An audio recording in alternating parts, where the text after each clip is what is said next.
So when I look across the landscape of our government customers, I see that they have many disparate systems, many disparate data sources, even some legacy systems, numerous systems of record. So those are some of the challenges, is that our government customers, they have data associated with billers and invoices that they expect to receive payment on, but they're oftentimes spread across a lot of different places.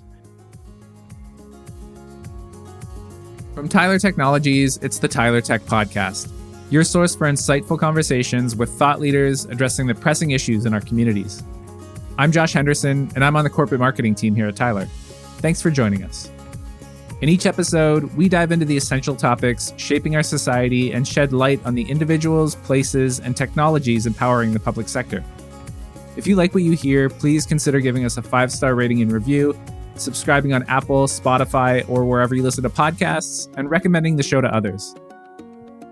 On today's episode, we're revisiting past conversations with Sloane Wright.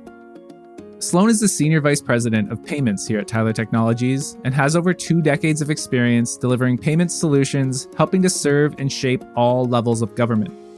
Sloane will cover the ways in which government payment solutions have evolved over time and how that evolution has helped to enhance the resident experience. When it comes to payments and resident expectations, it's important for government agencies to consider technology that emphasizes accessibility, security and compliance, real-time processing, scalability with the cloud, and cost efficiency, among other factors. We'll cover all of that and more in today's episode. We hope you enjoy.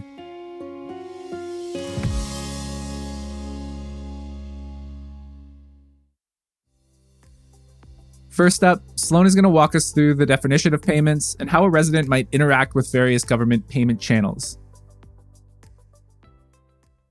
Payments is a pretty broad term, but in its simplest form, we're describing the ability for a resident or a citizen or a business, or really any person or entity, to complete a government transaction, whether they're in person, online, over the phone, or from previous instructions, such as like a scheduled payment or an auto pay mechanism. Then once they select their modality or the method in which they want to pay, then this payment is recorded in a financial system of record, which starts a long living life cycle of this specific transaction, which is important as a payment transaction is not immutable, and it may experience updates or changes based on activities such as chargebacks or refunds, for example. I think that sometimes when solutioning for the ability to take payments, it's oftentimes easy to think of how the majority of people will conduct a payment, which is with a credit card or a debit card or maybe a check, whether it's processed in person or digitally. However, not all citizens or residents will have access to these highly accepted payment methods.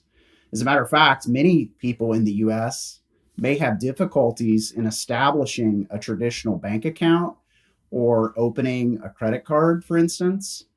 And as a matter of fact, there was a study a few years ago that was conducted by the FDIC that indicated there are more than 30 million US households that are either unbanked or underbanked, meaning that they have no FDIC insured account, or that they may also obtain financial services from non-bank alternative providers like a PayPal or a Venmo, for example. And this is a figure that really took me by surprise, and a barrier for many people, as you can imagine, for a variety of reasons, to be able to remit funds to their government.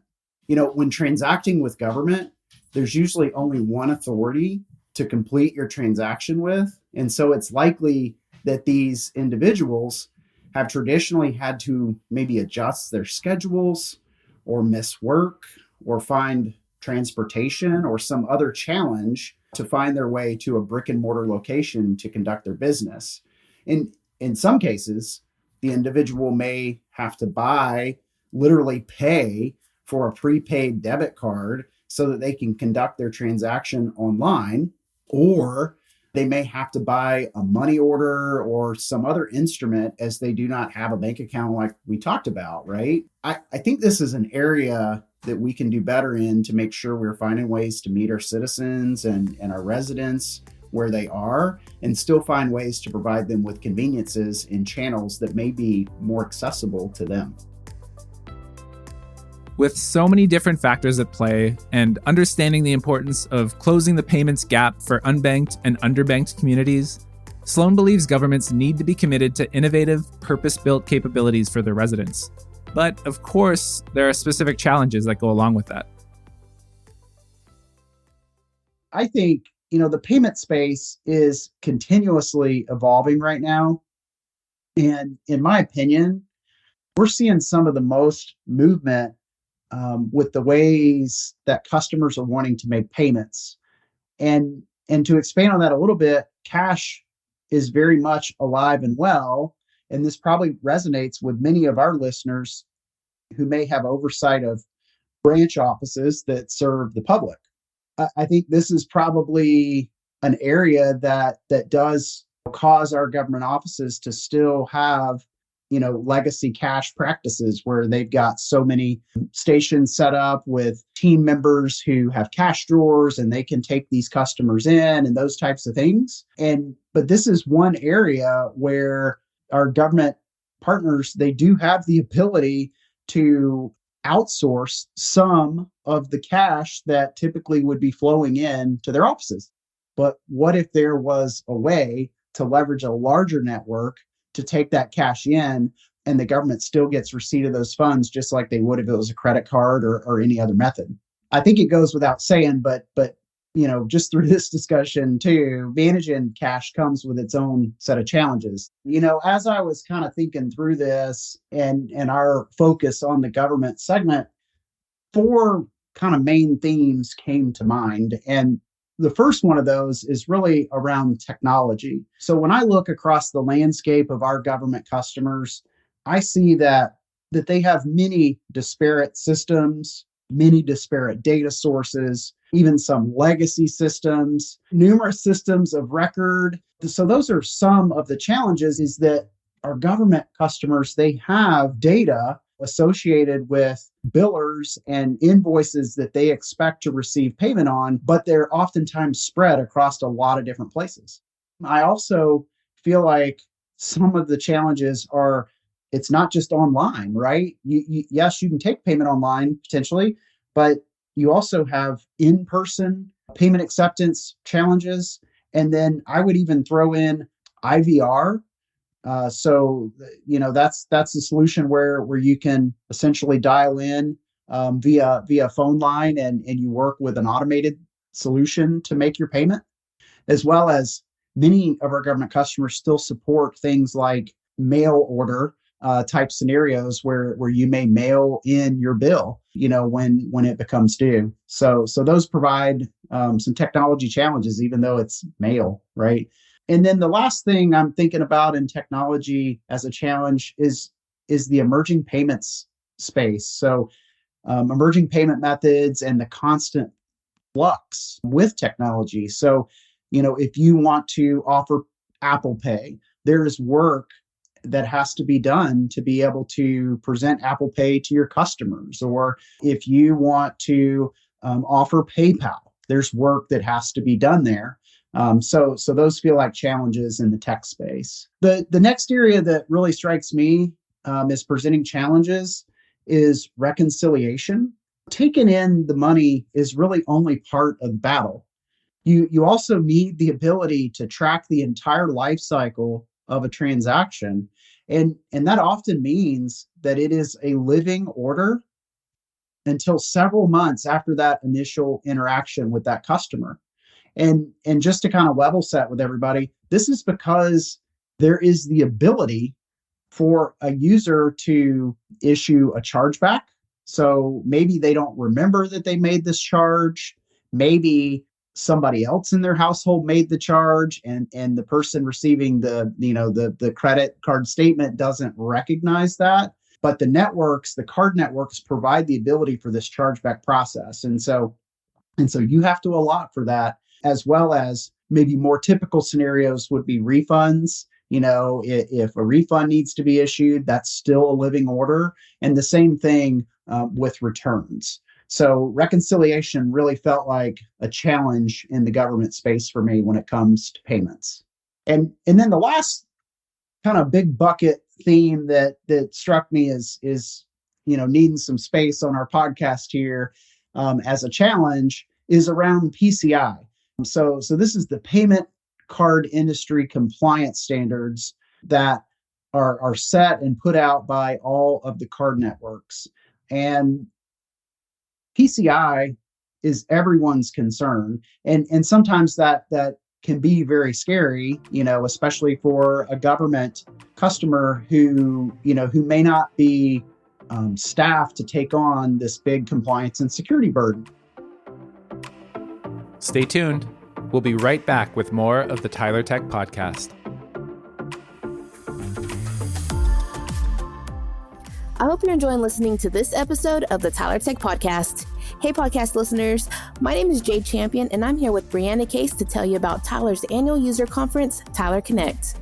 Brianna, tell our listeners why they shouldn't miss Connect 2024. Well, Jade, Connect is back in the beautiful city of Indianapolis, Indiana, and we have so much planned. From product training and networking opportunities to influential speakers, this year's conference has it all. I hear there's an awesome keynote speaker as well. What can you tell us about that? Yes, we're excited to announce Lisa Bedell as this year's keynote speaker. Lisa is a best-selling author and the CEO of Future Think, and she's all about eliminating complexity and boosting productivity and innovation in the workplace. Get ready to feel inspired, fuel your curiosity, unleash your creativity, and most importantly, do meaningful work. Be sure to mark your calendars for Tyler Connect 2024 from May 19th to May 22nd. And you can still take advantage of early bird pricing right now, which saves you $250 if you register before March 22nd at tylertech.com/connect or by clicking the link in our show notes. We hope to see you in Indy as we continue transforming for tomorrow. Now let's get back to the Tyler Tech Podcast. Expanding on that idea of security and compliance, Sloane dives into what risks are at play in the government payments space and how modern solutions work to protect residents from becoming victims of fraud. As many of our listeners likely know, government is not really considered a high-risk payments acceptance environment.